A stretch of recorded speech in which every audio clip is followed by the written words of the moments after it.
On God, no cab. I swear I will be playing Mystery Dungeon today. But yes, hello, good morning, good evening, afternoon, everyone. This will be a shorter stream still today as well. Just because I actually do have something planned for this evening. Actually, hang on, what time will I need to be going off at? I believe it starts at 7:30. Let me double check this. I have a thing to attend at that time, I believe. Was it 7:30? 7:30 it starts at. Okay.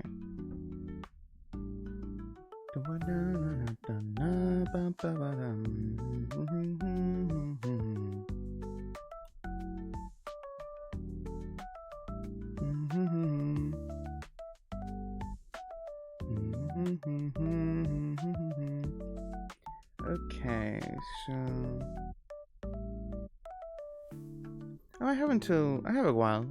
Okay. Go until maybe 5:30ish, something like that. We have a couple of hours.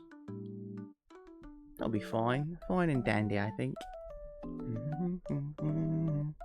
But yes, hello, good morning, good evening, afternoon. Welcome to the show, folks. I finally have my new seeing eye holes. Martius, hello, thank you for coming in, my friend. Martius, you're a new follower, so you get a blow on the horn. Thank you for coming in, my friend. Thank you for coming in. I hope you're having a wonderful rest of your day. Wonderful day so far. And this is the evening for you. In which case, wow, you're on a completely different time zone to me. But yeah, how you doing, my friend? I hope you're well. Yeah, so I was going to say something then. I finally got my glasses back. I've been doing Odyssey readings on Fridays, readings of the Odyssey, and I've got a new reading list made for the future. I think I put it in the Discord, unless I dreamt that and I didn't actually do that. You ever do that where you have a post which you make and you think, man, I wonder what people will respond with, and then you just didn't do that? I've had that a couple of times and oh shit, I never talked to them about this, god damn it. Apparently it's not an uncommon thing to happen for people, but hey, it can happen eventually. Oh, I just really reached the follower goal. Thank you very much, Martius. It's very kind of you. I reached the follower goal thanks to you. I think of Martius, I think of Martin the Warrior from the Redwall books, and also Matthias from the Redwall books. Redwall were good books. Yeah, I remember when the author, Brian Jacks, I believe it was, Brian Jacks died. I heard it on the radio, and I'm like, oh no. Sounds Latin. Hello, Commodore. How are you doing? Martin does or Matthias does? Matthias is I focus on Matthias or something like that. Hello, Commodore. Hope you're doing well. Wait, or Martin sounds Spanish. There's different spellings of Martin. Martin with an I and Martin with a Y. The Y version sounds more Germanic, I guess. Anything that ends with Eus. Is 5 p.m. considered evening? I guess so. Yes. No. Yes, no, maybe. I can't hear you. Can you repeat the question? I always say that when I can't think of when I can't confirm if something's correct or not. But does anyone ever know where that's from? It's like the opening song of Malcolm in the Middle. If anyone ever remembers that show. I only saw a little bit of it, but I remember that opening theme very vividly. It was very, very good. It's on the council, but I do not grant it the rank of master. Oh, 5 p.m., you poor innocent child. You sweet summer child in this case, or rather, you overly ripe summer child. Or underripe in this case, perhaps. I think an evening for most people is between 5 and 6 o'clock for when it starts. Though maybe that's just me. Maybe some people consider 5 o'clock afternoon. Maybe this is all semantics, and time is more just a weird construct we made. Rather, no, not the flow of time, but rather understanding of time. Indeed, numbers didn't exist until humans invented them, and then we started to make calculations with numbers, and then we started to understand how to calculate things like the passage of light through the universe. I mean, that's all time is, right? It's basically time is, and using a clock is basically a means of calculating the distance of light traveled throughout the universe and the passage of how long it is taken for time to travel. It's like a hippie on acid. I don't always sound like that? God.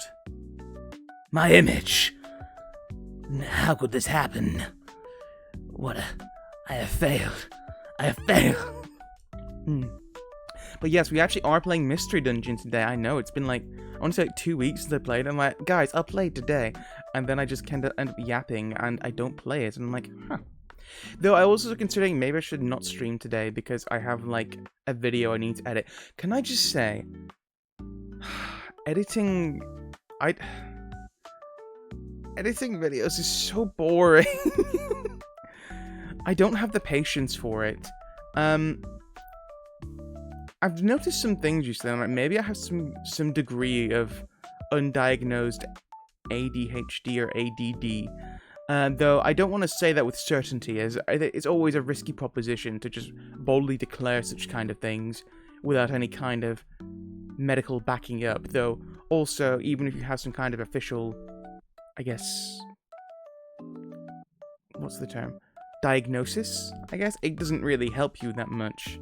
Maybe it can help you get support in an official capacity, but it may not help you in all aspects of the world, though perhaps it also gives you an angle of which to challenge it.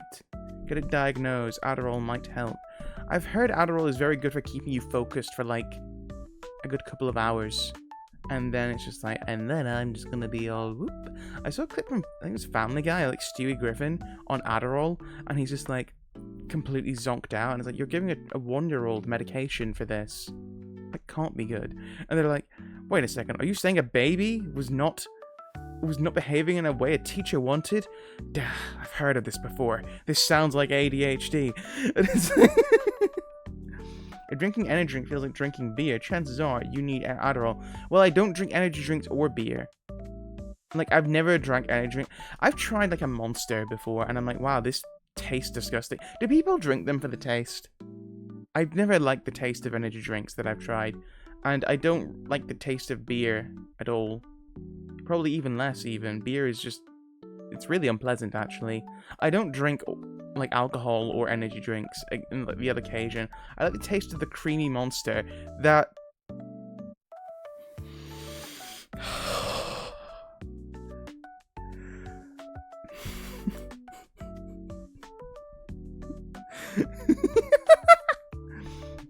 You know what, Commodore?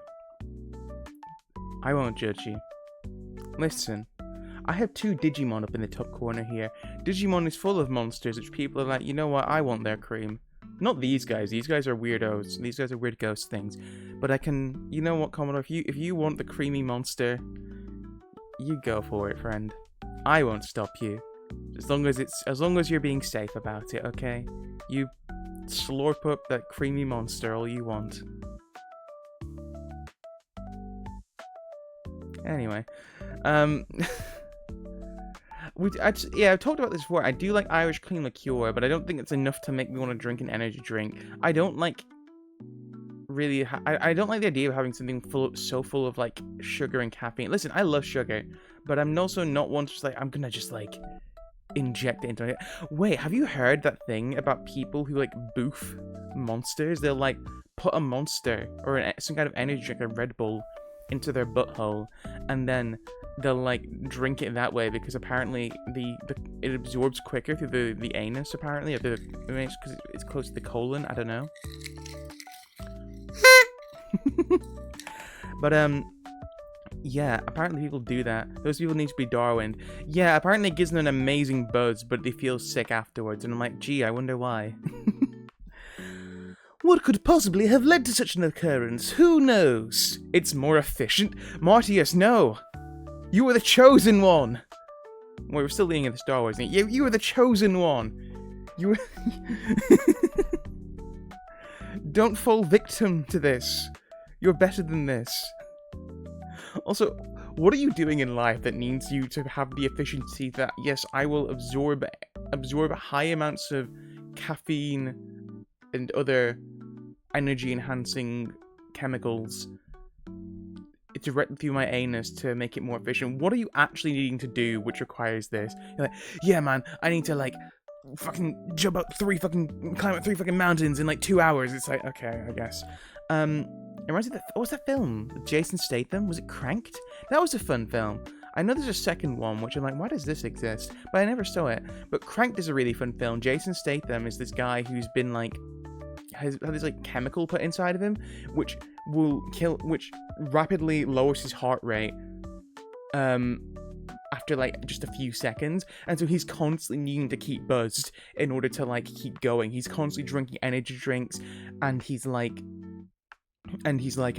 having to constantly do something to get his adrenaline going, because as soon as he stops doing it, his heart rate will just slow down to such a rapid degree, to such a slow rate at such a rapid degree that it will kill him. So it's a really fun film. It's just constantly non-stop. It's really, really fun. Very funny film as well.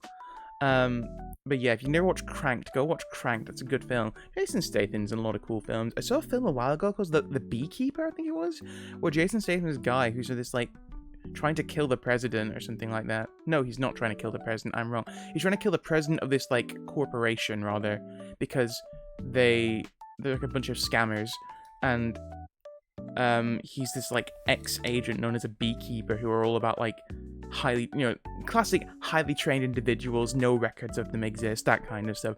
But it's very, very fun, very cool. Yeah.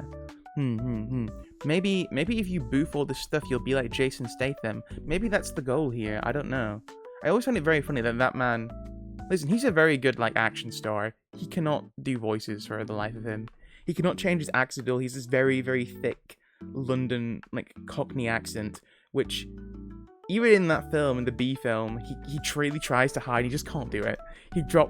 His accent drops back in all the time. It's so funny, unintentionally so, but he does a good job of being like a cool like action star. And I think when he can be a very funny actor as well. Actually, I think it's in there's an old film he was in. I think it was in the 90s or something like that. He's very funny in that film from what I remember of it. Though I also don't remember it that much. But yeah. But yeah, I was saying before, I've made a reading list of all the books that I want to read on stream after I finish the Odyssey. And I also bought the Iliad today. I bought a paperback. I was like, they only have a hardback copy. I don't want to do that. I want a paperback copy because then I can write in it and annotate it. I'm like, here we go, found it. And yeah, I'll probably be reading that after the Odyssey. Or maybe I'll take a week's break from reading after I finish the Odyssey, but that's going to be a while yet anyway. So maybe I'll have time to read the Iliad and prepare for it. How's the new translation? This is so the version of the Odyssey I have, and the Iliad appears to be the same version, is the translation by E.V. Ryu. Though it's an updated version by his son, I believe. And it's very nice, honestly. I was reading through a lot of the stuff about what changes are made, and there wasn't that many changes made to the original. The original was already you're reading the Odysseus. I'm reading the Odysseus, yes. I'm sorry for your loss. Hey! The Odyssey is fantastic. What are you talking about, Martius? I love the Odyssey. It's a wonderful story. I studied it years ago, and it's wonderful to go back and revisit it, and for just people to come in and read it. I've never read Ulysses, which is not to be confused with it. Though Ulysses, despite using the Roman name of the character, is not a Roman novel at all. Who was it who wrote Ulysses? I can't remember his name now. I know it's like a very famous book for basically having this entire story of this man's life from birth to death. It seems very dense. I don't know if I'd ever want to actually read Ulysses at all. But the Odyssey is fantastic.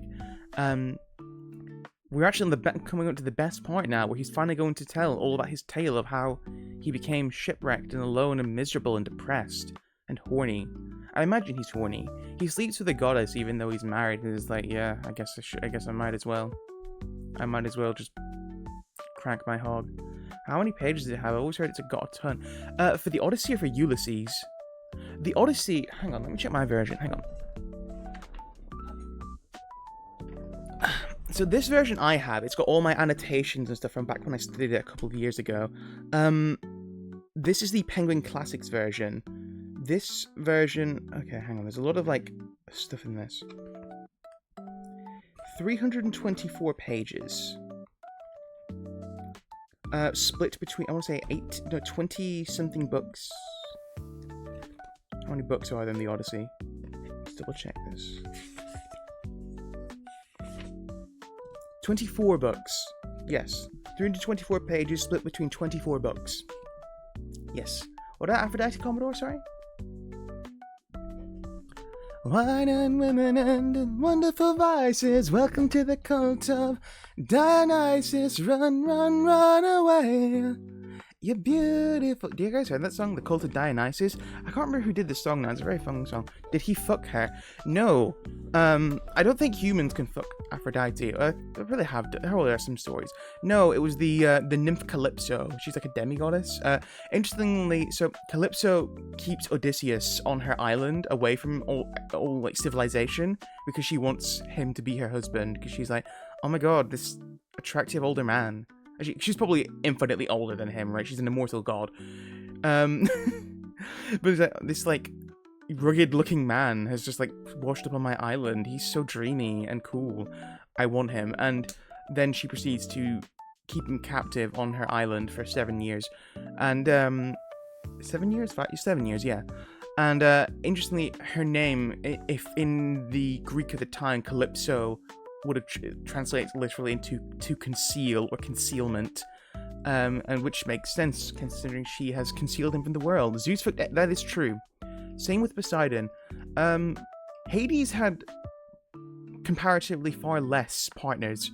Everyone knows, of course, about the queen of the underworld, his wife, Persephone. Other ones include the nymph Minth, which may be where we get the modern word mint from, though there's debating sources on that. There's another one as well who I can't remember. Ultimately it's far less. He didn't go around and just like want to fuck everything and then have a bunch of children. There's very few children of Zeus. So interestingly, so the game Hades has you play Zagreus, son of Hades. Apparently there's a new update to Hades 2, which I've not played yet. I kind of want to wait for the final game to come out, honestly. I played Hades 2 when it got released, and I'm like, do I want to wait for the final game? I think I do. Anyway, Zagreus was... Wait, I think I told you about this Commodore before, I can't remember. But yeah, Zagreus was like the son of Hades. There's also a lot of text to indicate that Zagreus and Dionysus were also potentially the same person, or perhaps aspects of the same being. It's kind of confusing, but also there wasn't one set linear narrative for Greek mythology and Greek religion like there is in like a lot of modern day religions. So it's to be expected these kind of things can happen, especially cultural shifts and location shifts and all that.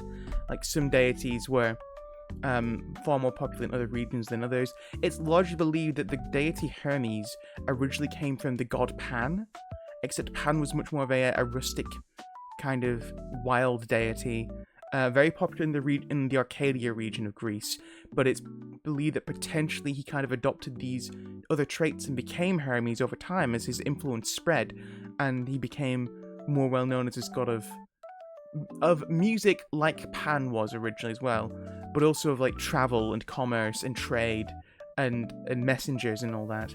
Greek lore feels like anime lore.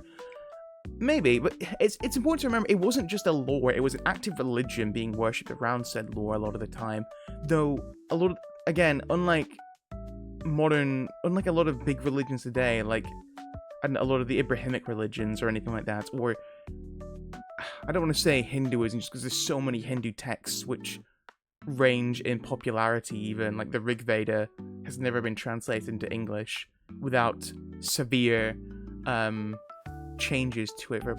So apparently there's a group, there's a very big like there's a weird political party in India who has apparently tried to who's made translations of the Rig Veda, one of the old Veda texts from Hinduism, but they also have a lot of like weird political subtext in there because they're an active political group trying to do stuff, and it's like, oh wait, and when you hear what they do, like, wait, hang on.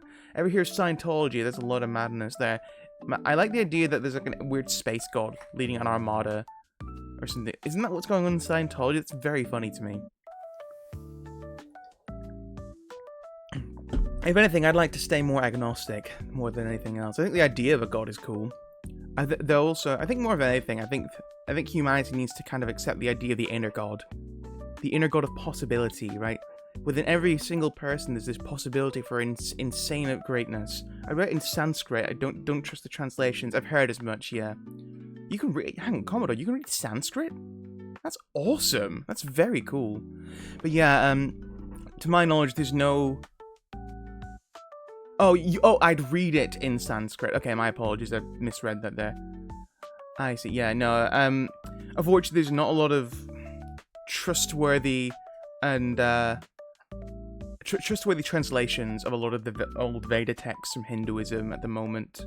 Despite the fact that the religion's been around for so long, many texts still remain untranslated. But yeah, what's not untranslated though is Pokemon. There's a podcast in Sanskrit. That's very cool. That's fun.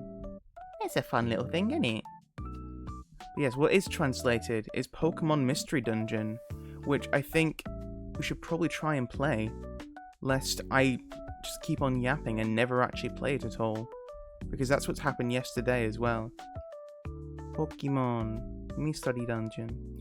But yeah, there are a lot of... what I was saying though about the Greek mythic religion and such, there's not a lot of just one set story for it or anything like that. The closest thing we have would be the writings of Hesiod, who wrote the Theogony, which were kind of meant to be this, like, I guess, like a, how should I put this? It was meant to be like a timeline of, like, the creations of the world, I guess. And, I would want to read Hesiod's Theogony, actually, on stream as well. I think that'd be really fun to do. I say this, I'm sure there's people listening. Listen, maybe dear old Martin here, Martias. I don't know who you dear old. Maybe you're very young. Maybe you're young and spry. Maybe you're in your 90s. Mark's like, God, that sounds boring as fuck. But I don't know. I like the idea of learning about Greek myths and mythology and stuff. And I think Hesiod is a very quoted source for a lot of it. Hang on. Let me get the game up. Hang on. I know the curtain's closed. Hang on.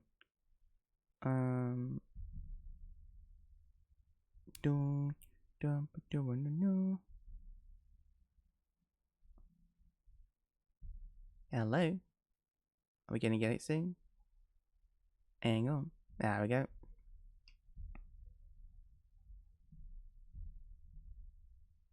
Yippee! Oh, hang on, wait, hold on.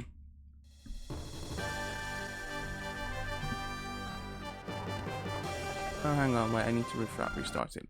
Uno momento, my friends. Uno momento.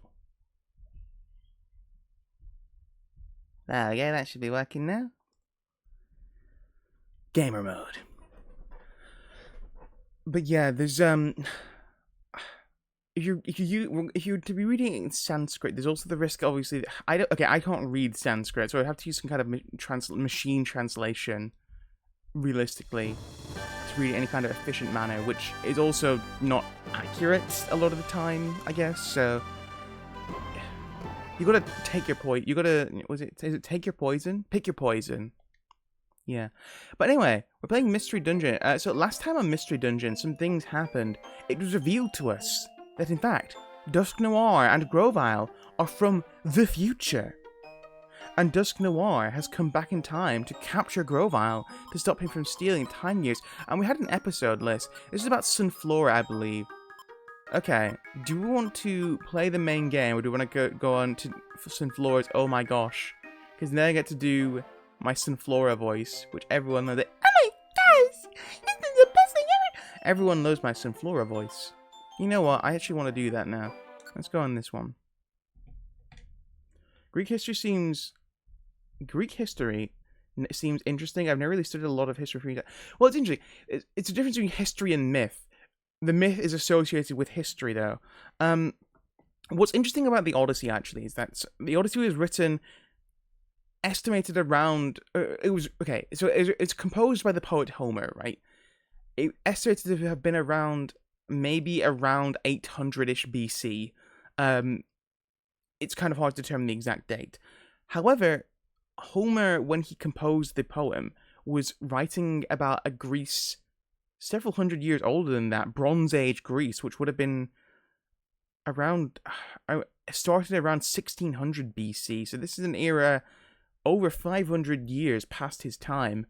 And he's basically and it's interesting, there's a lot of mixture of modern sensibilities which have been, for his time, modern, but also a lot of older sensibilities which he's trying to evoke. So I would, it's always important, Martis, to remember when you're looking at it to try and like discern the fact from the fiction with it realistically, and also just, you know, narrators are unreliable.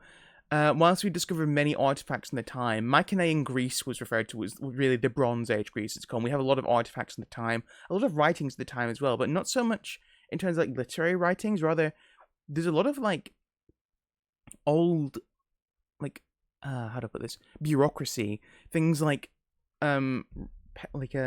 trade transactions and stuff are all written down. I'm just one of those people that fuck that police mindset. You say I can only read one translation, I'll learn how to read the original. Yeah, that's a good attitude to have. I just don't want to have to learn Sanskrit. One night at the guild.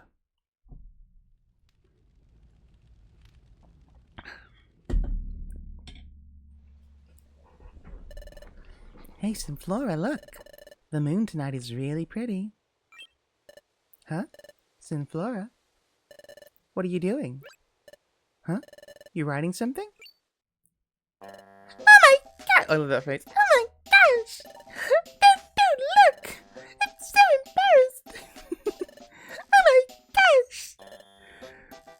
If you can watch to the end of the stream and not want to kill me for doing this voice, well, I don't know what I'll do, but I'll give you a thumbs up, I guess. You'll you'll be a saint. Oh my gosh, oh my gosh, oh my gosh! What? Oh, don't tell me. I know. You just started keeping a diary, right, Synflora? Yep!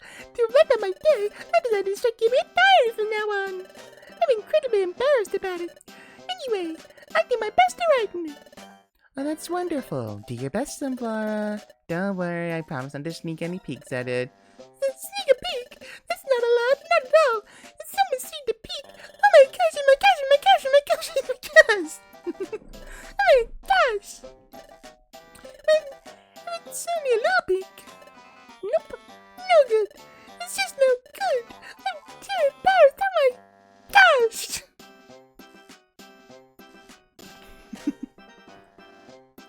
Special episode 3. Today's oh my gosh. I'm Synflora. I want to apprentice to the Guildmaster. I really enjoy life here at the Guild. I really like treasure. No, I didn't know that actually. I wouldn't have called that for my personality. And training here is really fun. Since I've joined the Guild, my exploration ability is really grown. I thought she was going to end up with an oh my gosh. I'll be honest. A few days ago, they received a call from the Guildmaster. I was so nervous. I wondered what it could be about. And I went to the Guildmaster's chamber to find out. Oh my gosh, I was praised! I've been working really hard and doing well in explorations. Oh my gosh, I was so happy. I was so happy that I thought I burst, but I didn't really have a lot of self-confidence yet, so I wanted to study more with the Guildmaster.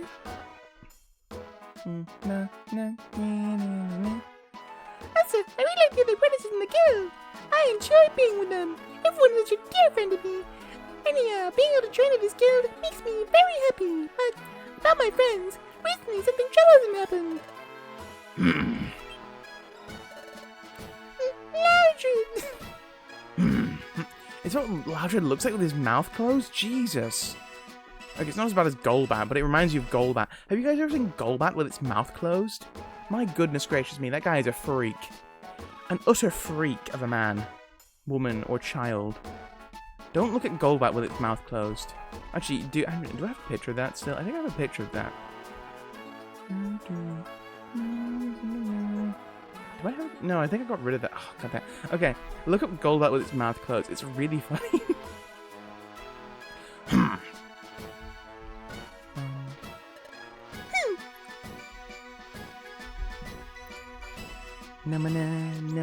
No.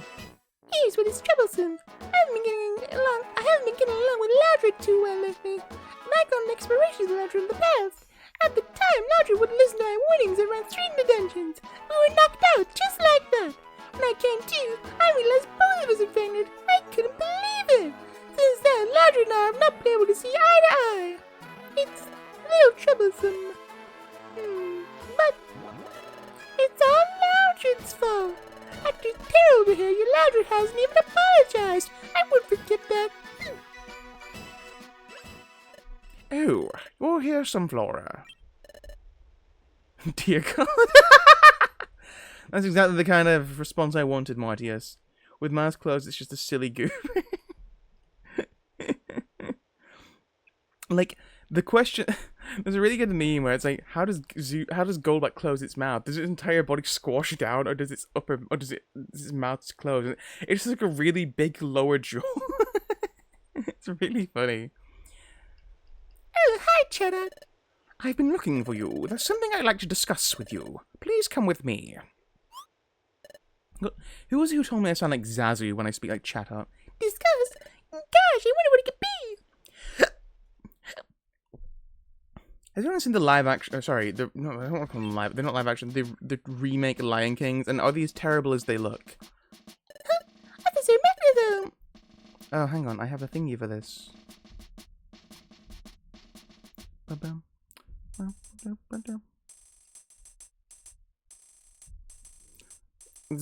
Hello, Sunflora. Officer Magnezone has come here to ask a favor. A favor? That's right. The truth is, we've had some difficulty capturing an outlaw. We've tried everything, but we haven't been able to catch him.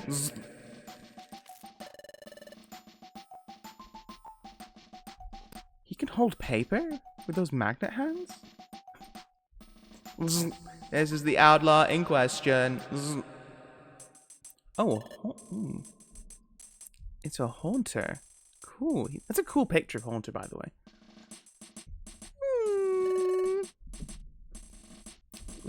His name is Haunter.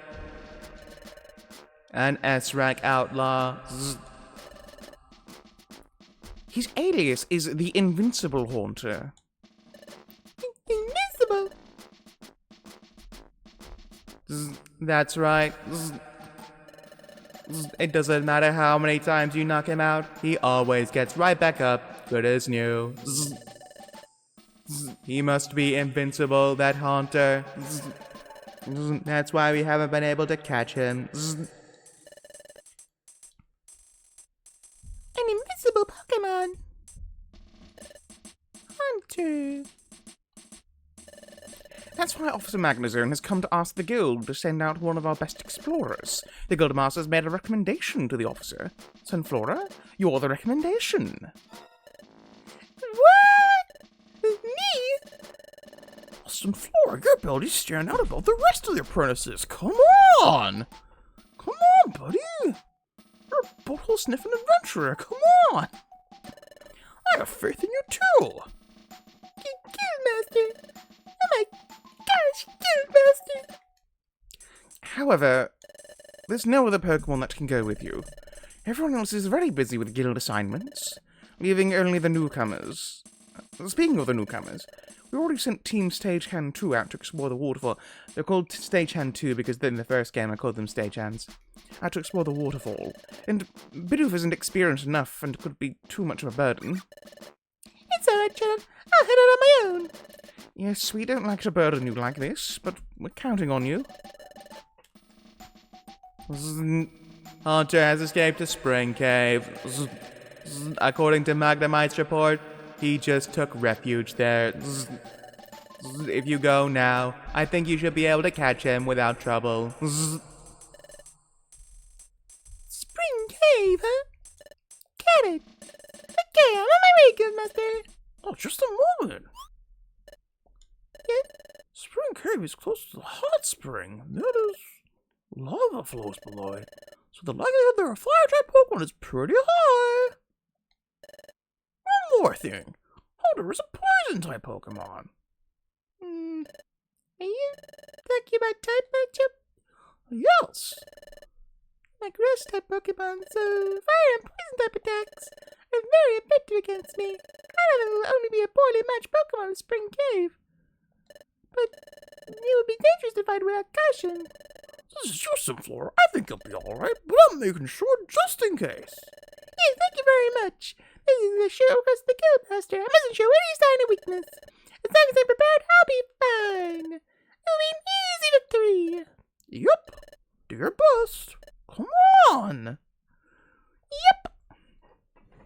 Come on. What are you waiting around for? Phew.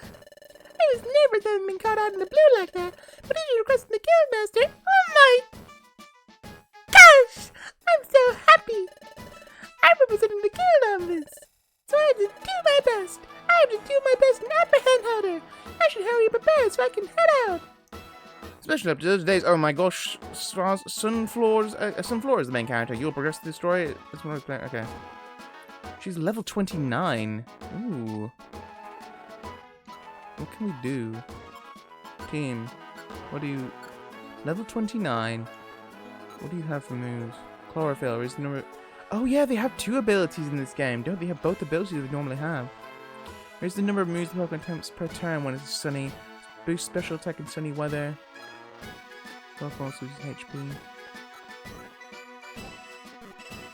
Can I like check my moves?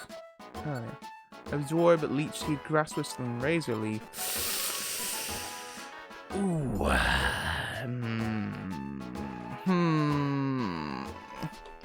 Alice, how cooked are we? We have 4 grass. Actually, grass may put someone to sleep. Is that correct? I've flexed the target enemy with a sleep status condition. A Pokemon with sleep is incapable of action.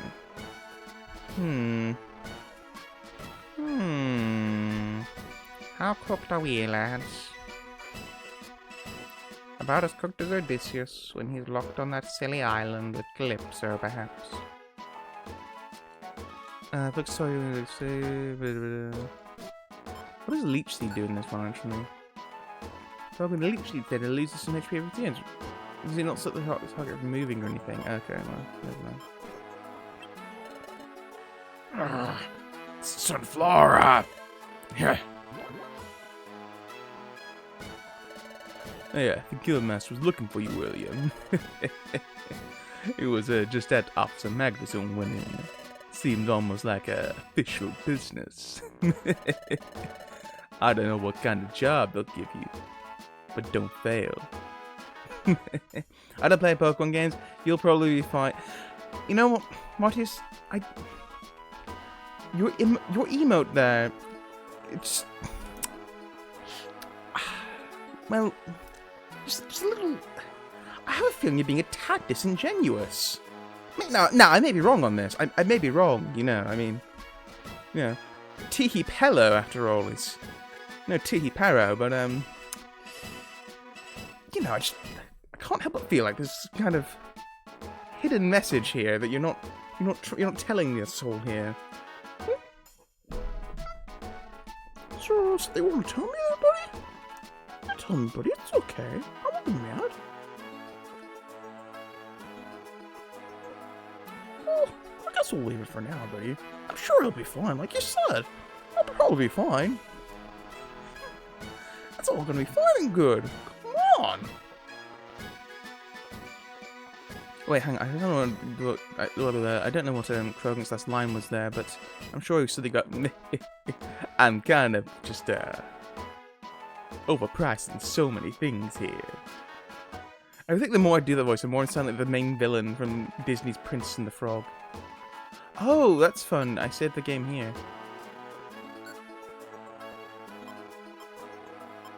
Oh, that's the Loudred. I remember this one. This is why she's upset. Ah, I see. Okay. Man, they've really set this in time, haven't they? Oh my god, she called us adorable, guys. Are we in? Okay, be real. Sunflora, smash her. Okay, Sunflora, but with my voice.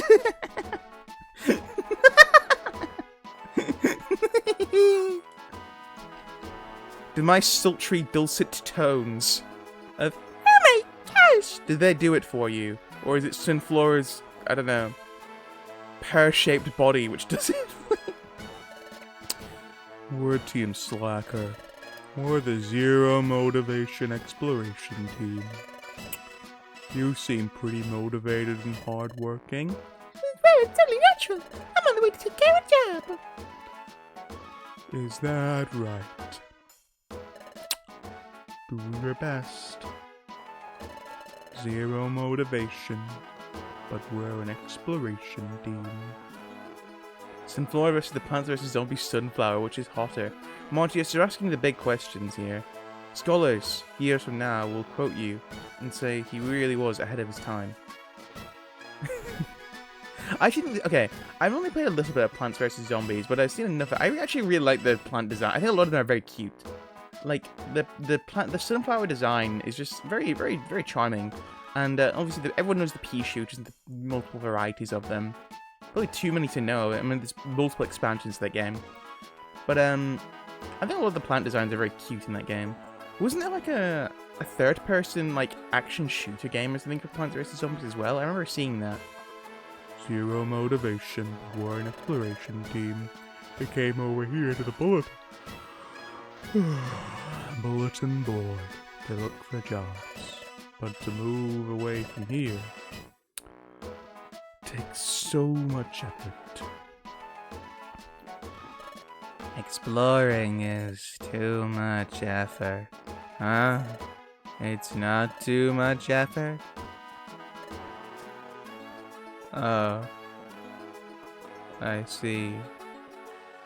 Well, great talk, guys. I'm not done chicken chop on whatever hurrying when it gets hotter. Oh, I love these guys. These are a great team. They're called, like, Team Flame, but the leader is Bellsprout, who's a grass type. There was a Garden Warfare. That was there was Garden Warfare. That one was one of my peak games of my childhood. Like, I remember seeing that. Yeah, and it was. I don't want to say it was a hero. Was it a hero shooter? Was it? I know there's like different. You chose different classes from all the different games, and I think there's probably some unique ones. I remember seeing this at E3 one year. I'm like, whoa. Tower defense. No, I know. Plants vs. Zombies is normally tower defense, but there was like a third-person game, like a 3D game, which was not tower defense. Hordes and I are great at using fire-based attacks, as you can imagine, but we leave swirling fire in the wake of the fight, and that scares our leader. I think our leader has lost confidence because of this, but I don't know what we can do about it. Ah.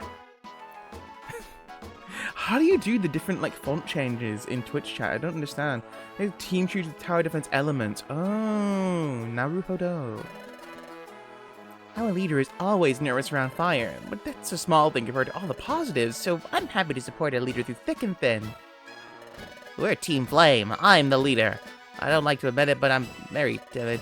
But when my team members start fighting with fire, I can't do a thing but stand back and hope I don't get hit. I'm a grass type. Wait. Look at you, you're a grass type too, aren't you? No, actually, I'm like a pseudo-wood, I'm a rock type. Aren't you afraid of fire? Not at all. I'm fine as long as I'm careful. Oh, really? I'm jealous. Granted, some floras are generally more powerful than a Bellsprout, so I can see why she wouldn't be as afraid. I didn't, it's an emote. Oh! It is an emote, Corpse 53, oh wait, they're just playing to a joke there, saying to that? Yeah, I never really played much of Plants vs. Zombies though. I think, as far as like tower defense games though, it looks fun, right? I feel there's been I know what, okay, I don't watch, I've never watched Plants vs. Zombies, but I've seen a lot of videos recommended to me. Has there been some kind of resurgence in popularity for it over like the past year or two? Because I know it's never really, I'm sure there's always been people who've like been invested in the game, but I feel like there's been like a slight surge in popularity again. Maybe that's just me seeing things which aren't there. Oh, Sunflora, it's a chat I called you the Guildmaster's chamber earlier. Something happening? Yeah, truth is, Officer Magnusson is coming here to discuss a job. It seems they want to trust me with the job, so the Guildmaster wants me to do it. Hang on, can Chimaco not come with her? Or does Chimerica not fight? Wow, does that mean that you've been selected as a guild representative? Sunflora, good luck. That reminds me, starting today, I've been assigned a new job around the guild. Really? That's so wonderful. Oh, I guess this is how she got her job as the thing then. Congratulations, Chimerica. Yeah, let's both work hard. Yeah. I guess this is how she got the job then as the friend guild manager thing. All the plants is always brainwashed out there, so the algorithm is starting to recommend. Oh, I see. That's rather disappointing. They're also like Plants. I'm not that disappointed. Plants vs Zombies is a multi-million-dollar franchise, right? So it's like, if someone says, "Oh, Angry Birds get a lot of stuff now. Angry Birds, gotta get a comeback." No one cares, really. Oh, miss. Whoa. What was going on, Miss? Oh, no, it's nothing. I was just whispering to myself. Yep. Anyhow, thanks for taking me along on the exploration the other day. You're great at exploring, Sunflora. I really respect you. Yep. Respect? Oh my gosh! I'm so happy. You know, you were not so great in the beginning, Bidoof. But look, you've learned how to fight and gotten better little by little. I'm so glad. Really? You mean it? Yes, if you keep on working hard, you'll be a great explorer in no time. Do your best. Gosh, I'm so happy. I'm gonna do my best to be an explorer. Have you signed? I actually cannot, Commodore. Unfortunately, because of Brexit, I cannot sign that petition. Because the UK, there is one for the UK. Can you post that in the Discord for me, please? And I actually wouldn't mind signing that. Wait, Martius, I don't know if you're. I imagine you're in Europe if it's 5 o'clock your time. So have you signed this thing, or do you know what it's about? I didn't know there's one for the UK because I saw the link for it and I went on like, oh, what country are you from? And it's like all European Union countries, and I'm like, well, you see, there's a slight problem with that one there. Yes, there's a slight problem with that. You see, the issue there is that, well, some people who are rather uneducated decided we shouldn't be in the European Union anymore, thought it would be better for us, and, well, nothing has really changed. In fact, if anything, things have gotten worse. So, I don't know what people are talking about. This is getting rather political, though, and this is not a political channel, but, yeah. Yeah, so, there's a lot of stuff. It's an initiative to try and, like, make it so that video game developers cannot just produce games which will be shut down. And then there's this guy, Pirate Software. He's apparently a big streamer. I don't really know him, though. I've only seen him pop up on, like, things as, like, the Pirate Drama software is insane. And I'm like, okay. And he keeps popping up on Drama for me all the time. And, like, I don't watch any of the videos, though. And even then I watch them because, like, both Penguins Zero and Mr. Josh Strife talked about it because they actually contacted him directly about this, and he was not very cooperative with them in terms of making like, an active discussion, apparently, despite the fact that they tried to be cordial and respectful with him. But apparently he's been very much like calling the initiative terrible, and he's clearly not understood what it's about, and it's all very odd. And it's like this is a guy who's just like he's basically defamed this whole thing for something that as calling it something that it's not. It's not this way. What in the world? What am I doing anyway? It's almost like you're being controlled by divine God, in control of your entire actions. The UK want only 2,040 signatures. Interesting. Okay, well, I'd definitely sign that. Doesn't like the European Union wanting 10,000 signatures.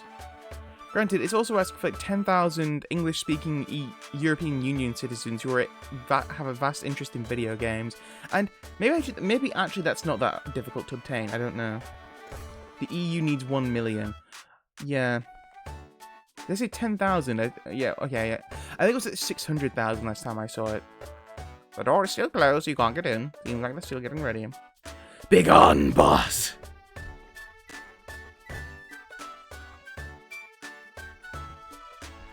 Die. I hope you die a miserable death. It's more about consumer rights than games itself. Yeah, because it's the idea that, like, you can just buy a game and the company can say, oh, well, it's not supported anymore, even though it's a single-player game, and then, Nothing can be done about it. You just can't play the game anymore. Oh, Duskull Bank. Oh, hello, Sunflora. I see you're working hard as always. Welcome to Duskull Bank. Oh, I can just take the savings out? Okay. I look forward to your next visit. What do you know of my Duskull voice? 10 out of 10, I think. Maybe not, actually. Bye bye, Botcoon. Thank you. That'd be a good name for a song. I like Honesty at least. They say rent with an expiration date. Yeah. Yo, Sunflora, nice day out, huh? By the way, complete change of topic, I know. Did you hear that Marowak Dojo is reopened? Marowak Dojo? The one that closed recently? Yeah, there weren't many customers. It wasn't well managed and went bankrupt in the end. That Marowak Dojo. But, as in however, it's been resurrected from the rubble. Back and better than ever under new management. What do you think? How about you go check out the new Marowak Dojo and train yourself, Sunflora? Well, I'd love to go, but a man would take care of a job. By the way, why are you promoting the Marowak Dojo anyway, Bigger? Truth is, Marowak asked me to do some part-time job. As we do, it's a part-time job. Well, I say that, but the pay is really minuscule. I guess you could say I'm actually a volunteer. Works until at least and maybe sometime after day tier, yeah. It's rather disappointing. Hopefully something can be done about it. But yeah, if you can send it in the Discord, I'd appreciate a link for that Commodore. No, my. You're Sunflora from the guild? I've heard of you. I heard you're one of the best apprentices in Wigglytuff's guild. Oh, there's anything else to say? Okay. The Outlaw Hunter. The Outlaw Hunter? Yeah, I think I've heard about him. Sounds like he's pretty famous outlaw. You and Hunter are both pretty famous among exploration teams, you know. I'd like to fight either one of you one day. Even if you win, I could probably get a scratch or two in my sharp claws. Ooh, just thinking about it is exciting. Please, when you got some free time, come challenge me. Hang on, but Zangoose is a normal type. He can't touch Haunter. Oh dear. I love these guys, the little Poochiana brothers. They're all just like bounty hunters. And they all hunted a wolf pack. It's very cool. Even though they're technically hyenas. You know, in real life, hyena clans can get to over 100 members. Like a gang of 100 hyenas all like teaming up against you. That's terrifying. We try to buy only cheaper items that are the greatest value. The shop down from here looks unoccupied now. Not in business yet, I guess. So which items should we buy today? I got it, Sunflora. If you come to use the storage, I'll take good care of your items so you can entrust them to me. And the females have a pseudo-penis. So yes and no. I've talked about this before. Have I talked about it with you here, Commodore? I don't know. So, hyenas are very interesting. So, no, I think it's into the pseudo... It's a big... Yes. Okay. So, for many years, it was believed that hyenas were a naturally hermaphroditic species, right? They had both male and female genitalia, both. Not so. It was discovered that they are distinctly male and female. However, females are interesting. So hyenas are naturally... What's the sac called which many babies are born in and it has to break when they're born? Out of the way, in that sac, it's essentially pumped with testosterone, right? And obviously testosterone most commonly found in like males in animal species, but it's given to both males and females for hyenas. And it's obviously, like, testosterone is normally placenta, thank you, yes. So, it's been found in the placenta that there's high amounts of testosterone just pumped into them in the womb. And, so, hyenas are, male and female are both given a lot of testosterone.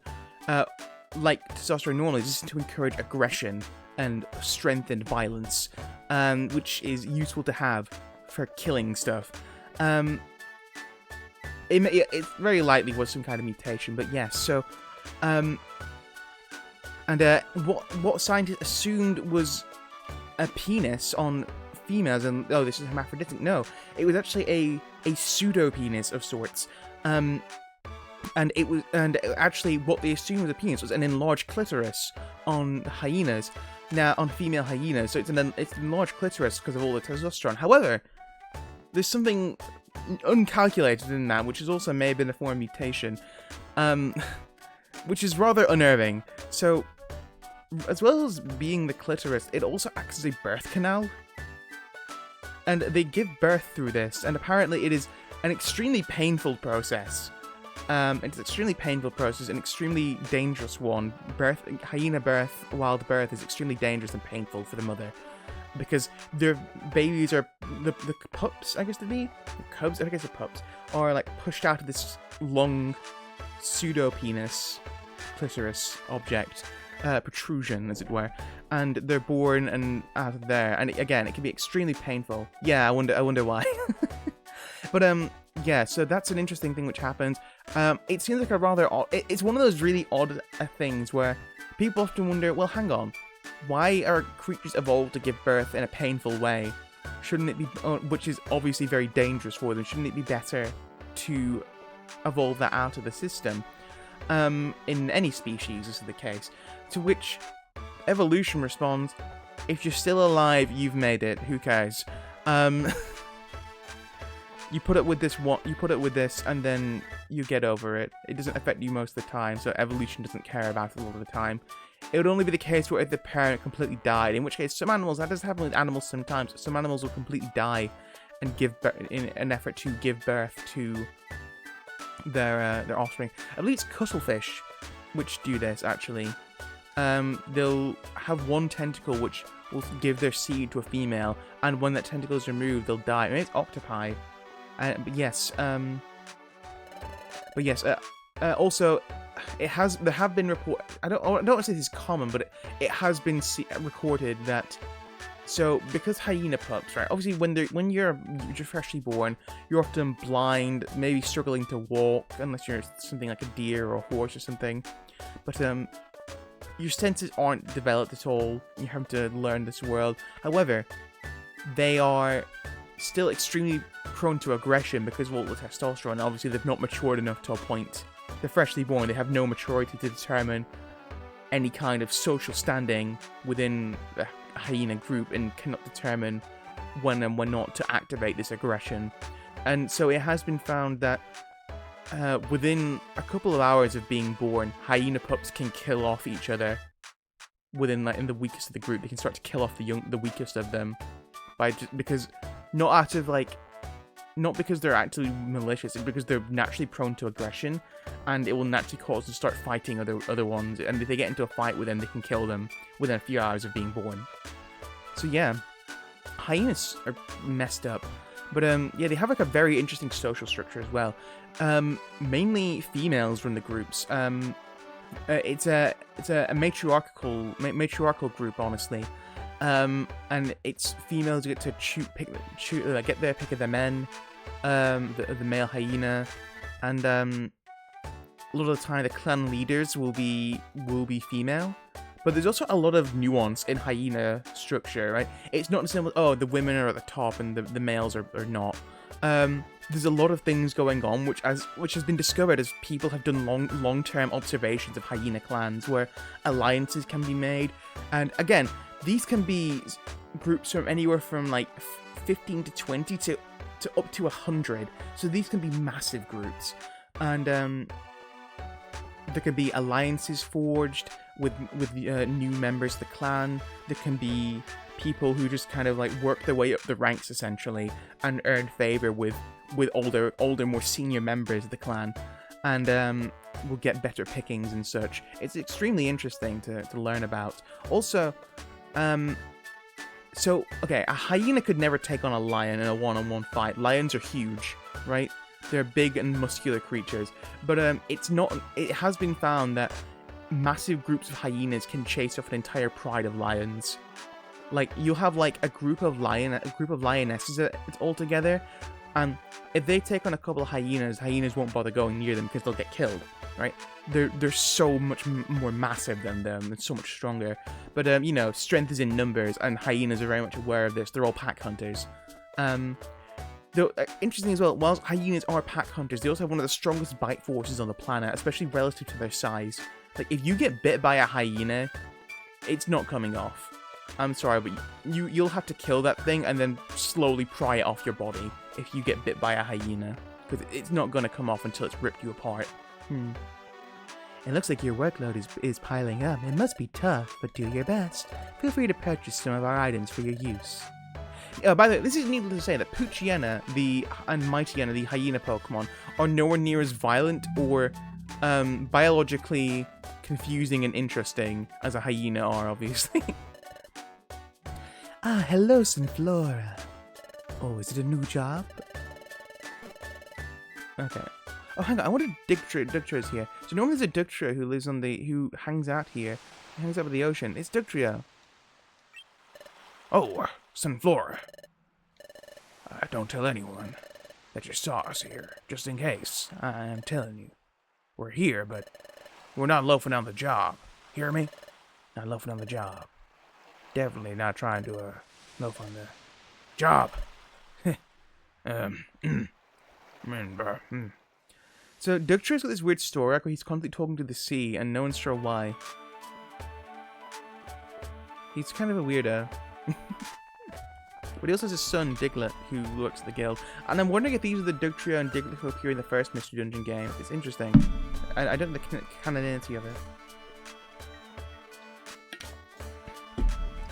Whilst you're talking about Pokemon and animals, does anyone else have any interesting facts? Is it true that sunflowers always point towards the sun and they'll change direction to point towards the sun when possible? Is this actually true or is this a myth? It sounds like a myth, but apparently it's true. Spring Cave. Okay, before I head out, I should complete my assignment. I need to bring the outlaw hunter. Officer Mechanism said that if I run away, I should be able to catch him in no time. If I head quickly, I'll be done in a flash. Yep. All right, here we go. This seems like a rather dangerous mission, honestly, to send one guy out on. And, like, still a recruit, still someone in training as well. Someone to send someone out with someone to battle someone with the moniker of Invincible. A Cubone, eh? Oh, you have Razor Leaf, thank God. Oh no.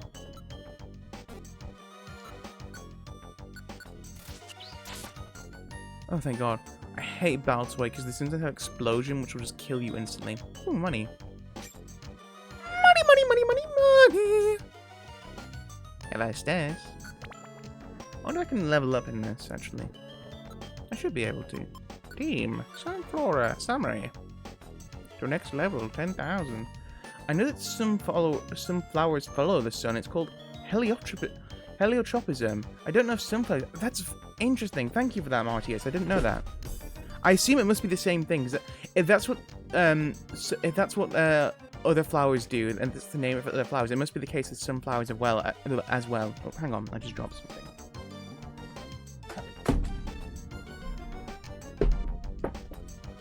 Heliotropism. As in Helios, the Greek sun god. It all goes back to Greece, baby. See? And now, Martius, you've learned. As well as giving me knowledge, I have given you knowledge. Isn't this wonderful, this exchange of knowledge? We're all smarter people by the end of the day. Let's take this thorn. Wow, so what's the purpose of Leech Seed?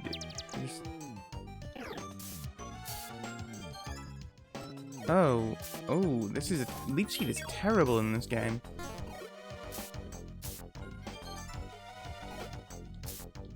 No, but I imagine if like other flowers do that, probably will be heliotropism in some flowers as well. Because yeah, apparently they'll like change direction over the course of the day. And I don't know how quickly this happens. It might take a while for them to do it, but apparently it does happen.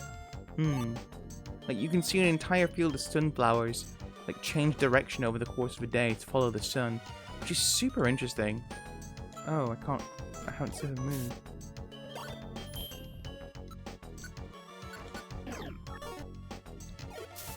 Oh dear.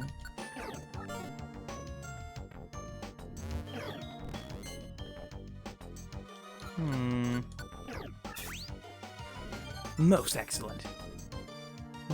I've been really interested actually in learning all about like carnivorous plants lately. I've been extremely into it. First, a misconception I didn't know that I thought all this time that the Rafflesia plant was a man-eating plant, but no, that did a lot of damage. I thought the Rafflesia plant was a hang on, it's a one range. What's the range? range, enemy in front, cuts corners. Okay. I thought the Rafflesia plant was a carnivorous plant. No, it's not, but it is parasitic, which is a huge difference, I guess. But, what are these? Insomniscope. What the heck? Prevents sleep. Okay, I'll take that, I guess. But yes, I'm really into carnivorous plants lately, and finding out reasons why plants are carnivorous is really interesting. A lot of the time, it tends to be to do with growing up in soils which are like deficient in nitrogen, and very interesting as well. This has been the adaptation to have plants which can be carnivorous has appeared in different plant species all over the world with seemingly no relation to each other. It's just kind of plants have just kind of realized this is a thing which they can do in different parts of the world in completely different environments to make up for poor soil quality, which is fascinating. I came quite far. Now, where's Hunter? Did he flee deeper into the cave? Hey, you. Who's speaking? You? What did you say? Don't tell me. Look. Oh, it's Hunter here. This is a dragon. Don't tell me you're looking for me. Who's that? I can hear you, but I can't see you. You can't see me. And that's the case, then I'll show myself. Ho, ho, ho, ho, ho. Oh my gosh, you surprised me! One nipple. Ah, ah, ah. Two nipple. Ah, ah, ah. Three nipple. Oh, whoa. You know, for the longest time, I didn't understand the joke with the Count from Sesame Street. I just thought he's called the Count, because he's Count Dracula. But then it's like, oh, he's the Count because he helps you count. He teaches you numbers. Oh, that makes so much sense. By the way, I've never really watched much Sesame Street. I've watched more of the Muppets, but there is a lot of funny stuff in Sesame Street. And it's like, damn, there are people who just really want to make people laugh, and it's like there's a lot of jokes in there, which is like anyone can laugh at this, and it's just very, very funny. Like Elmo is so sarcastic in the Muppets; it's really funny. I'm Hunter. If you're looking for me, then you must be an explorer. It's sort of similar to how humans invent things at the same time. Yes. No, you're correct. I mean, Morty, you're bringing up an interesting point there, because it's fascinating how Commodore, I believe you talked about this before as well, but so Europe developed like printing, the printing press, right?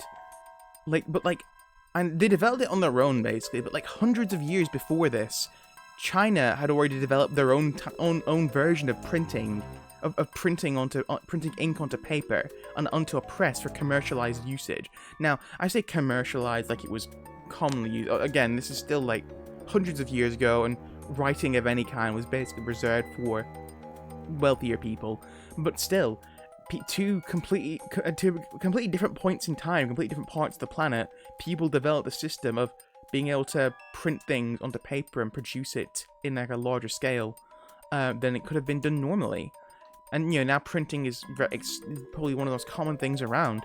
But yeah, it's fascinating how that happened. And you know, obviously there's been other inventions as well, other things. You know, people have like, I think of alcohol. Think of the amount of places in the world which have their own alcohol and basically just developed it in their own ways. I know in when the Spanish first traveled to the Philippines, the printing press killed Thorn. Oh, wait, as in Thornicorn Thorn? Or are you talking about something else here? The letter. Oh, wait, hang on. What do you mean by this? Commodore, please explain. Is it like a... I'm not sure what thorn is, if I'm being honest. So this is, again, another chance for great knowledge to share. Isn't it wonderful, guys, being able to learn from each other? But yeah, I think of like alcohol and how that's developed completely differently. When the Spanish first went to the Philippines, now the Philippines didn't have the same kind of farming as a lot of developed European countries had at the time, developed in quotations. But they had alcohol. They had it. Apparently, you can still get it in the Philippines today. It's a national drink, but it's like they essentially ferment coconut water, and they'd make it into an alcohol. And any kind of fermentation has been developed from people from thousands and thousands of years. It's one of the first things we learned to do. as humans, and it's spread all over. You know, like people talk about what is pizza. Pizza is flatbread with stuff on it. You know, you can break down pizza to flatbread with stuff on it, but the thing is, there are countries all over the world which developed flatbread. Ye old. Oh, became ye. Oh, yeah, no, I do remember you talking about this, yes. We were talking about how old letters have changed. It's interesting you mentioned that it killed the letters, though, Commodore, because there were still a lot of things which were... A lot of the older printings were designed to be able to emulate written handwriting to make it seem like it looked written. Like, what's that very fancy writing you'll find on, like, a Word document or something like that? U is pronounced as thu. I see. Ye old, but it's the old. Field, thu. Naruhadao. Interesting. Also, though, I don't think it's a... I think it's more like a standardization of the language. Printing as a whole has led to standardizations of language all over the world. I was... Actually, okay, so one of the books I want to read for Fridays in the future, this will be a long way off yet, but is, I want to read some Chinese classics. One of them is called, I think it's called The Dream of the Red Chamber. And, one of the author of that is, he's very much like, he wrote in a style which is very similar to, I guess, like, modern written standard Chinese. Modern traditional Chinese, right? I can't remember which version it was, but it was commonly spoken as a dialect in Beijing and spread out from there. It is now like the standardized version of the language for most parts of the country. Obviously, this is going to change depending on accent of where you are in the world, but I think for most people learning Chinese, particularly, I guess it would be Mandarin Chinese for this, wouldn't it? They're learning the Beijing style.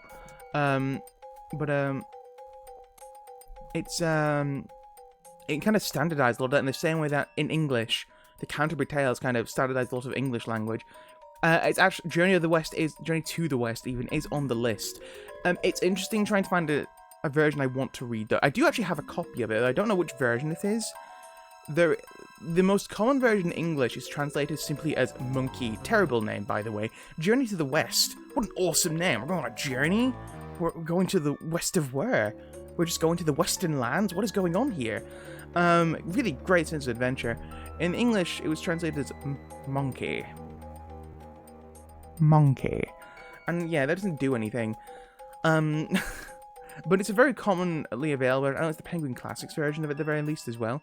Though there are other translations which are more in-depth, because that version, Monkey, was a bit of an abridged translation of it. Whilst it does localize a lot of stuff, and it's like more easily digestible names, like Wukong, which is probably one of the easy names, simply changed to Monkey, and other names that are changed like Tripitaka and Pigsy. Hiya Yorick, how you doing, my friend? We're talking about Journey to the West, but there's there's been modern so it changed names to just make it easier to read in English, but also there are like some common stories which were in the original written version of Journey to the West, and always it's an old myth, but the common version that people use now is a version which I want to say was recorded, which is written down, I want to say around 1500 AD by an author who I cannot remember the name of. 1500 AD maybe. But yes, that was the most common version used now, if I remember correctly. I may be wrong on this, so someone feel free to correct me on this. But yeah, the first popularized English translation titled as Monkey was a good translation, but it also was an abridged version which skipped out some of the adventurous part of it, which is a bit of a shame. But there's been more modern translations since as well, which I might want to have a look into. How are you doing? Yorick, I'm doing fine and dandy. We're talking about learning stuff. We're talking about books that I'm going to read on stream because I'm reading the Odyssey right now. And then I got things planned for that. I got the Iliad. I bought the Iliad today. Like a paperback version. I can annotate and write in and stuff. Because I could have bought a hardback version. Like, I'm not going to spend a lot of money on a hardback version, which I'm just going to deface with annotations and such. But yeah, maybe I'll buy a hardback version one day of the Iliad to just have to read. But yeah, and also we're playing Mystery Dungeon right now. We're going against Dracula here. I also have Castlevania. I have a Castlevania collection because it was available on Epic Game Store for free a while back. Maybe should I play Castlevania on stream in the future? That's right. My name is Sunflora. Also, Yorick, tell me what you think. Is this sexy or not? My Sunflora voice. My name is Sunflora. I cannot apprehend you. Apprehend.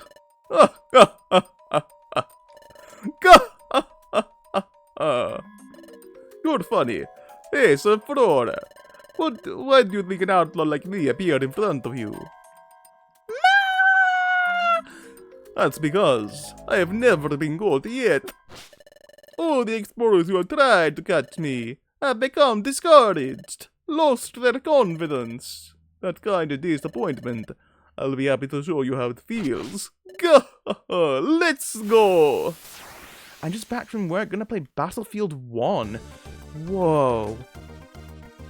I thought, hang on, was Battlefield 1, was that the one which a lot of people said was really bad? I'm not sure. Like, Grass Whistle won't work. Now it'll work. I like the way you do voices. I don't mind giving you the count voice now. Oh, goodness heavens, why did I do that? Begone! Oh, no. Ah, I see now where the problem lies. Leech Seed, begone, beast. This guy doesn't seem so hard. Oh, that was really easy actually, wasn't it? Battlefiend. Dude, a game called Battlefiend would go so hard though. Oh, that was the 2016 one. Okay, I think I'm getting confused then. Yeah, Battlefield 1. That is the World War I one though, isn't it? I know there's like a bunch of stuff about that game. Wait, no, isn't there a newer Battlefield after that which is terrible?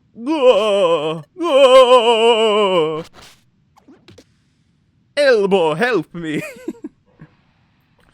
somehow I managed to knock him out. Anyway, that Honda had a big mouth but couldn't back it up. Actually, speaking of Battlefield, this reminds me, so I've been having a real itch lately to get into play a shooting game again. So I have this weird thing where I'll play a shooting game for like 2 weeks straight. Okay, I've done this a couple times with Apex Legends, and I want to play Apex Legends again. I'm just getting the urge to play it. I'll play a shooting game for like 2 weeks straight, really go in on it, and then like, man, I'm so satisfied now. I'll not play this again for like a year and a half. And I'm on that part now, I'm like, damn, I kind of want to play Apex again. I've finally reached that point where I just want to shoot stuff. Gah, I want to shoot things so bad. So bad.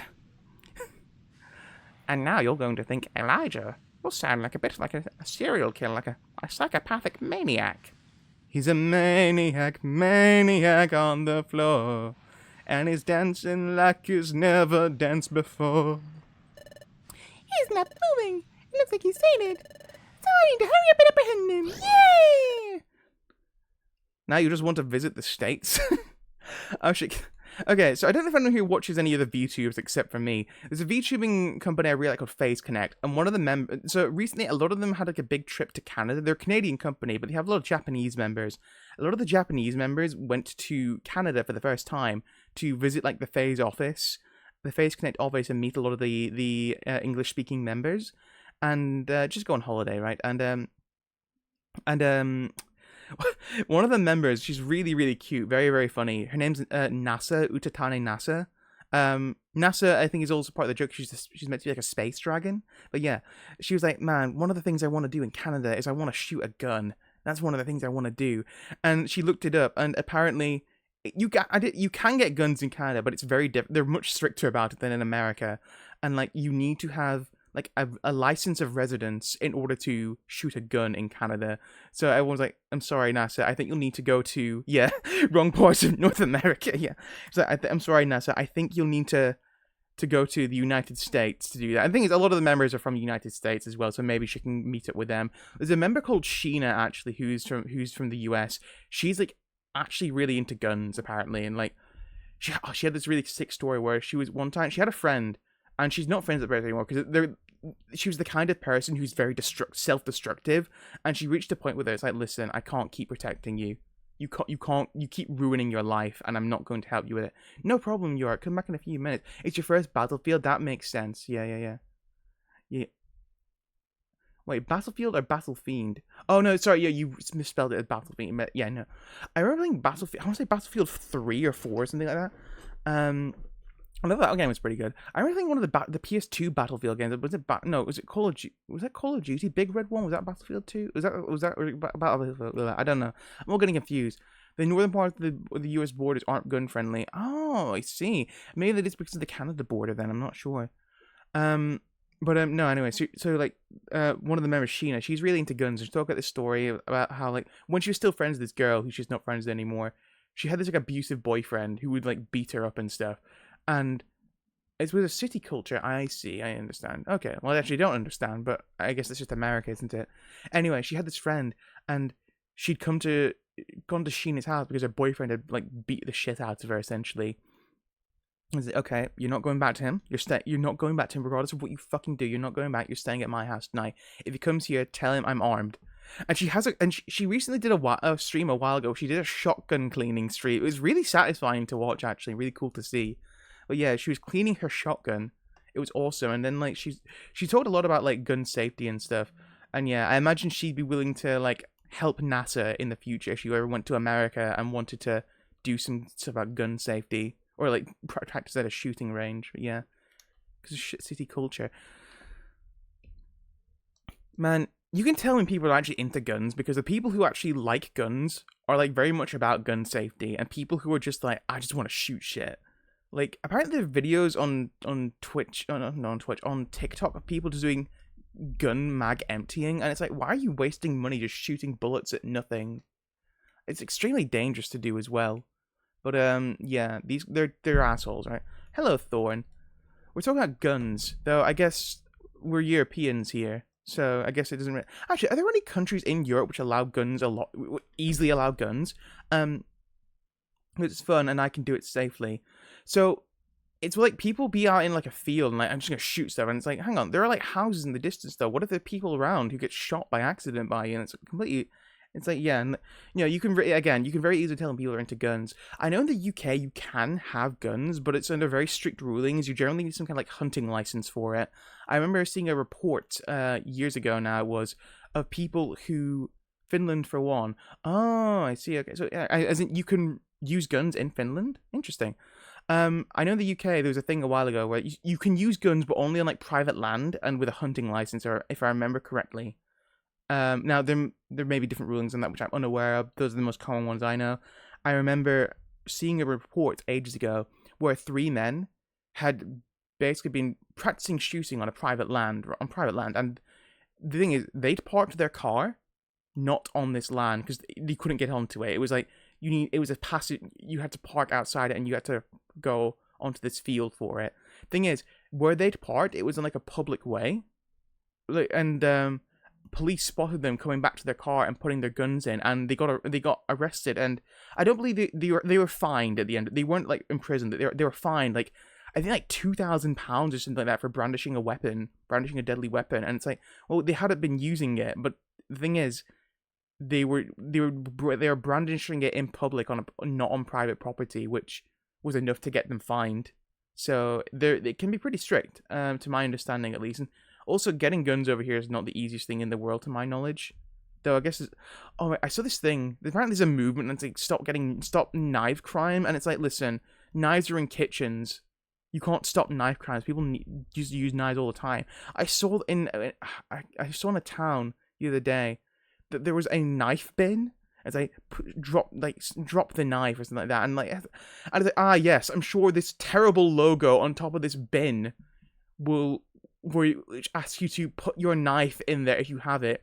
Will stop people from using knives. I'm sure people will just throw their knives in there, not that they've spent money on a knife and they're just gonna throw it away because a bin told them to. Fuck off. God, this country's fucking embarrassing. They have mounds depending on the part of the states in the middle of nowhere. You hear gunshots on a weekend, you go to investigate, and you see the guy with his guns, and he says, "Howdy, neighbor, I'm just lowering my property taxes." Oh, that's funny. I get it. That's a good bit.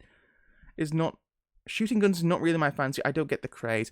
Yeah, I don't know. I like bow and arrows. I like crossbows. I've gone to shooting ranges of bow and arrows and crossbows, and they're understanding a lot of the safety stuff still applies for there. And don't point it at people, point it at the ground if you, whenever possible. If it's not in usage, stuff like that.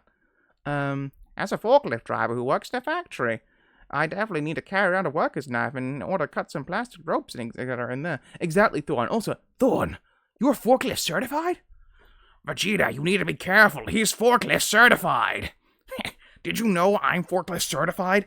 That means I can kill you and the government will just be like, alright, that's cool. He's forklift certified. You're too late. Oh god, I think I just stopped my tracking by accident. Uno momento. You're too late, Sonic. I am now forklift certified. Low property tax, low property value equals low property taxes. I have done Thorn. I'm very sorry. I'm reiterating myself. I'm sorry I have the memory of a goldfish. And also that I'm also sorry that you're here, Thorn, as well, because you have to listen to me repeat myself. But also, Thorn, you're thorn in my side. So also, by the way, shout out to Thorn. Thorn's been here for so long. Hang on, Thorn and Commodore, how long have you been here now? You guys are here so often. How long have you been here now? I can't remember. It's been a long time. You guys are old.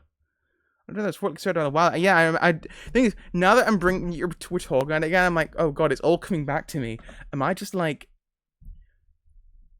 completely unoriginal? Do I have nothing going on? Wait, hang on. Why is that happening? Oh, we're back. Okay. Anyway, let's play the game because we've been distracted. By the way, Thorn, rate this voice on 1 to 10 on how hot it is. Oh my gosh, it's so bright. I can't see it. I can't see a thing. Oh my gosh. What? I know I just knocked it out. Why is it Go! Minus 10. So, you want me bad then. That's that, right? Yes? I loaded a truck with 765 stools today. As in, like, the smaller chair stool, or like your fecal matter stool.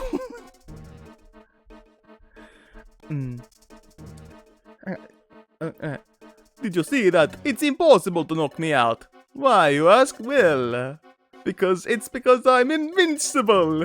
Gah! Someone call Big Bird. Invisible. Oh, that reminds me. Yes, we're having a flashback to that thing which we mentioned a little while ago. I'll go to Bed Factory. You're making this sound way more sus than it needs to be, Thorn. Wait, how do we go to stools from guns? Okay, we already read all this. This is nothing new. Hang on, I think I'm like a bit off kilter here. Hang on, one moment. Huh. Oh, hang on. Hang on.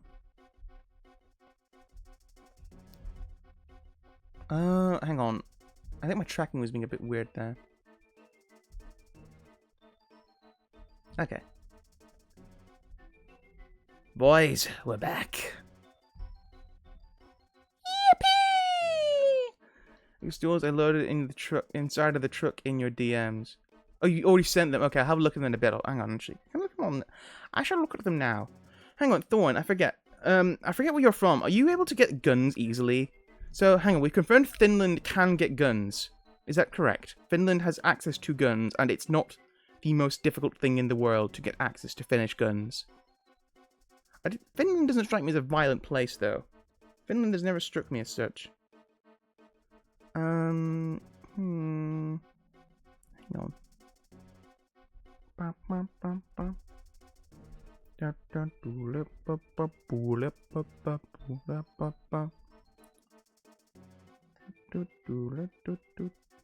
Oh god, I keep seeing these. Some people will post me stuff on post memes and stuff on pages and like, I keep getting this thing come up because Discord's introduced this thing now in the UK where it's like, oh, you need to post your ID in order to like verify yourself. This is extremely invasive, and it's currently apparently it's a thing they're testing in like these things. Oh yeah, I've seen those before. Yeah, and you'll stack things on top of them as well, won't you? It's very invasive. It's a thing apparently they're testing in the UK and Australia, and I fucking hate it. I fucking hate this government, man. Our government's awful. How does it go through mandatory military service? So basically, a lot of people already have training on gun safety. Ah, interesting. I didn't know that. You learn something new every day. Finland, a fascinating place. Hmm. What are crime rates in Finland like? I'm wondering, does like military training make people better people? Does it make them worse people? I'm always curious about that kind of stuff. I know like South Korea has like mandatory training, but I don't know the crime rates there. It's a little hot there. It doesn't matter how much damage I receive, it doesn't faze me at all. Compared to you, you feel the damage from battles, and eventually you'll get tired. And you know who will fall to the ground first. It'll be you! Also, I can levitate, so it doesn't affect me anyway. I can't fall at all.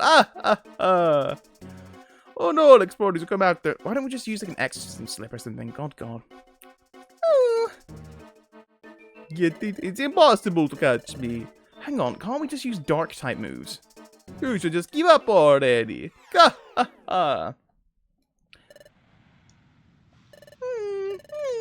Apparently dark type in Japan is called evil type, which I think makes more sense as to why it beats Ghost. Also, actually, no, that doesn't make any sense at all. I guess ghosts don't have to be evil. Casper is a friendly ghost. oh my gosh, I'm not listening to you. You make a little step out of this and then to give up. I will chase you down and arrest you. Just you wait and see. But why? Why is he invincible? I imagine there's someone in the back healing him. He's just got a supporter.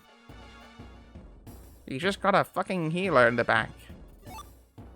Don't pay attention to it too much, folks.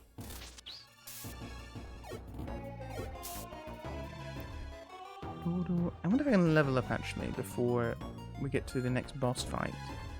That would be rather useful. Avatar, eh? An easy prey, methinks. It was indeed the most easier prey. I just killed a sleeping baby. Guys, aren't you proud of me? Can we get a 1 in the chat if you're proud of me for killing a sleeping baby? Can you get a 2? Like, oh my god, Elijah, shut the fuck up, no one cares. Oh god. Oh god. Oh no. Absorb. What does it do? Iron defense. Oh. Oh no. Here we go. There, yeah. Hang on. What were we talking beforehand? About Finland or something, right? What was that? Oh, sleeping gas. I got protected there. Nice. Most excellent.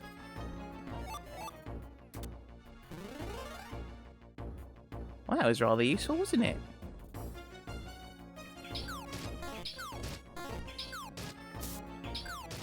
Oh no, why does that hit so many times?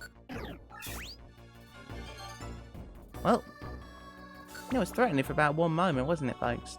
Yeah. Total Seed? Has anyone ever used a slingshot with like a rock and such? I've never used one. I always saw them like Dennis the Menace. By the way, you know Dennis the Menace? There are 2 different Dennis the Menaces, one from the UK and one from America. Both of which were made like within like a week of each other without the prior's knowledge, or first published within a week of each other without the prior knowledge of the other. Like when I think of Dennis the Menace, I think of this boy in like a black and red striped jumper and with like big fuzzy curly hair, black curly hair. But I think when America thinks of it, they think of this little blonde haired child. Oh, and also the British version of Dennis, it was under this comic called Beano. Beano is this massively... What did he just do? Thrash. Beano is this massively, like, famous comic publisher from the UK. They're still going today. Still one of the biggest selling comic agents in the UK. Dennis the Menace sounds very UK-ish. Very British. But yeah, apparently there's an American one, which is like very different. And again, they are both made at completely different points. Without the other's knowledge. Oh god, I should probably absorb. This thing is very powerful. It's a fascinating turn of events, and it's a weird cosmic... The thing is, it can only be described as a cosmic coincidence, because, again, they didn't know each other at all. It only came out years later that... It's like in, like, honestly, like the 30s or 40s or something like that as well. Oh, I did love.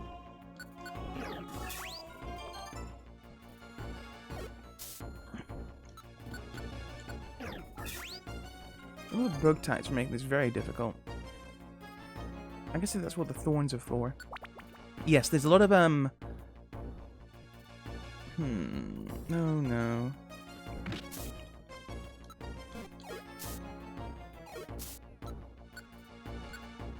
Let's use leech. They don't want to use all my PP already. Okay, let's just put you to sleep, actually. Grass whistle. Okay, we'll just chip you away, because we want to be cautious here. But yes, there's a lot of, oh, it says right there. No, there's a lot of weird coincidences which happen with it. They're both, like, these prankster characters. I think a lot of it's just all because the words Dennis and Menace rhyme. So it's a natural thing which will come up. It'll just come up naturally. I can totally imagine two people on other sides of the world. One in the UK and one in England. England specifically, I think it was. But yeah, one in England and one in America. Thinking like, Dennis and Menace. Delightfully devilish, Seymour. Superintendent, I was just stretching my calves in the windowsill. Isometric exercise. Care to join me? Why is there smoke coming out of your oven, Seymour? Smoke? Oh, no, that's not smoke. That's steam from the steamed clams we'll be having. Steamed clams. Whew. Wait, Hunter! I'm gonna apprehend you this time and your steamed hams! Believe me! Ugh, you again. You're persistent. Have you forgotten that I'm invincible? Invincible or not, it doesn't matter. I am going to arrest you. It's that simple. Humph. I've seen explorers like you before. The persistent explorers who try to challenge me over and over again. Big deal. It might be a huge shock even for you, but it doesn't matter how hard you try. There is no way you can succeed. Was Bob the Builder made? Yes, it was. I when Bob the Builder was made with, like, claymation or plasticine and all that, and now it's just apparently done with CGI, and it looks awful. And it's like, where's the soul? Where's the soul? It really hurts my feelings how so many things had like traditional animation style, like hand drawn or claymation, like plasticine animation, and done with stop motion, have all just changed to CGI because it's cheaper to produce. It's a real shame. There's no soul in it at all. It's really sad. But yeah, it's disappointing. There is no way you can succeed. No possible way. So let's go. Yippee! I'm a Mario. Yahoo! Okay. Will grass whistle work from here? Oh, you get restored to... Okay, well... I didn't realize it would actually restore your PP all the way here. Leech Seed. And then we'll just go with Razor Leaf. How did I miss? You're sleeping!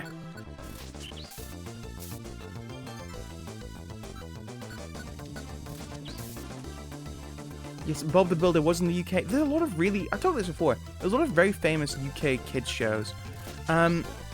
So... I want to get into, like, more acting stuff, and I've been looking for representation recently. But, for VO stuff, there's not a lot... Oh, I'm right. Oh! Ah, I see. There's a movie used which did that. There's not a lot of, like... Sucker Punch. Okay, it's fine. I should probably put him to sleep, though.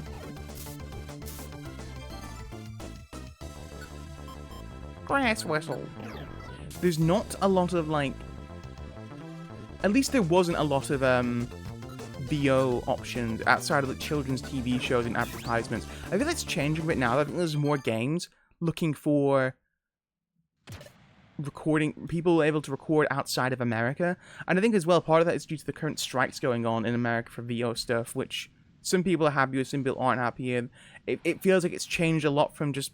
If you look into the situation going on with SAG-AFTRA in America and voice actors, it's rather changed from a situation of people trying to get for better rights to a bunch of people trying to manipulate a situation and ruining potential careers of other actors as a result of this, even though they just want to work. It's really unfortunate, and it's kind of shown SAG-AFTRA to be not very good. And if anything, it kind of highlights the problem with a lot of like American, not agencies, American worker unions. That's the one, yeah, because apparently a lot of American work unions suck and can't do what they want to do, and when they do it, they do it very badly, and it's stuff like that. And like,